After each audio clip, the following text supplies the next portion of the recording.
दोस्तों, मेरा नाम करण राघव है। मैं लगभग 8.5-9 साल से मैं बिलिरुबिन मेरा बढ़ा रहता था और मेरे को जॉन्डिस हुआ था फूड पॉइजनिंग से। बिलिरुबिन मेरा नीचे नहीं आता था और उसके बाद मैंने काफ़ी गाज़ियाबाद के जो फ़ेमस गैस्ट्रोलॉजिस्ट हैं उनको दिखाया, कोलंबिया एशिया के डॉक्टर को, सर्वोदय हॉस्पिटल के, और एडमिट भी रहा, लेकिन बिलिरुबिन फिर वापस से बढ़ जाया करता था। 5, 6, 7 नॉर्मल रहा करता था और खून की भी कमी रहने लगी थी। फिर मैंने सर गंगाराम हॉस्पिटल में एक जाने-माने गैस्ट्रोलॉजिस्ट को दिखाया, जो कितनी कि फीस थी उनकी? उनकी फ़ीस थी सर 2,000 रुपए, और अच्छा। पेशेंट उन पे इतने आया करते थे, वो डेढ़ 2 मिनट से ज़्यादा किसी पेशेंट से बात नहीं किया करते थे। उन्होंने काफ़ी सारे टेस्ट कराए, उसके बाद भी बिलिरुबिन नीचे नहीं आया। क्या बीमारी बताई उन्होंने? उन्होंने मेरे को बताया कि आपको गिलबर्ट सिंड्रोम है, एक ये मेडिकल कंडीशन होती है जिसमें पेशेंट का बिलिरुबिन बढ़ा रहता है। जी। तो मैंने उनसे कहा कि ये जो मेडिकल कंडीशन है बिलिरुबिन बढ़ा रहने वाली, हाँ। ये पहले तो मुझे नहीं थी, जब जॉन्डिस हुआ था उसी के बाद से हुई है। जी। तो उन्होंने इस चीज़ को स्वीकार नहीं किया और फिर उन्होंने एंडोस्कोपी करके पाया कि मेरी आंतों में सूजन है और दवाई चलाई, लेकिन बिलिरुबिन फिर भी नीचे नहीं आता था। जी, जी। फिर उसके बाद गिलबर्ट सिंड्रोम बताने के बाद उन्होंने कहा आपको ऐसे ही जीना होगा, आपके अब आपको ऐसे ही लाइफ व्यतीत करनी होगी। फिर मैं यहाँ पर वैद्य जी के पास आया जी। और यहाँ पर मेरा ट्रीटमेंट चला था। मैं 11 अप्रैल में आया था वैद्य जी के पास, 11 अप्रैल 2000। 2023 में। जी, जी। जी।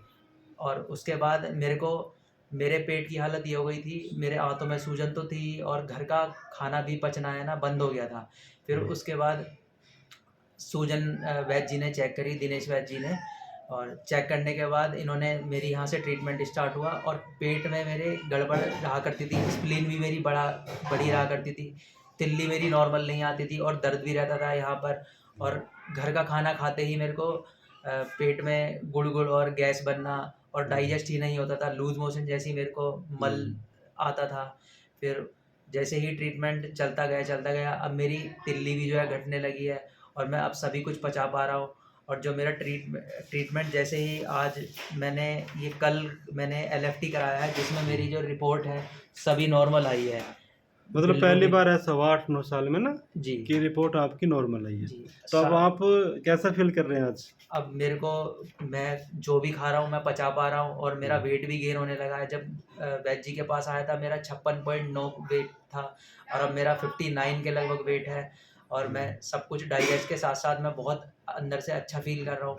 और अगर आपको किसी तरह की समस्या है तो, और यहाँ पर ट्रीटमेंट चलाने से पहले मेरा एक मन ये हुआ था कि यहाँ पर ना आया जाए, क्योंकि मेरा जो विश्वास था आयुर्वेदा पे इतना नहीं था। लेकिन मैं थक हार के मैंने कहा एक बार दिखा लेता हूँ, तो मैं यहाँ पर आया और आने के बाद आप यकीन नहीं करोगे मेरे को इतना आराम है। और आप सभी से मैं रिक्वेस्ट करूँगा कि आयुर्वेदा पे विश्वास करें और यहाँ पर आएँ। नव आरोग्य दिनेश वैद्य जी इनका क्लिनिक है और यहाँ पर आपको आते ही जैसे ट्रीटमेंट चालू होगा आपको फ़र्क अपने आप दिखना चालू हो जाएगा।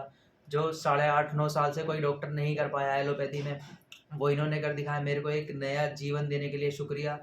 और मेरे को, मैं नहीं बयाँ कर सकता कि किस तरह से मुझे आराम मिला है इतने कम समय में। Thank you.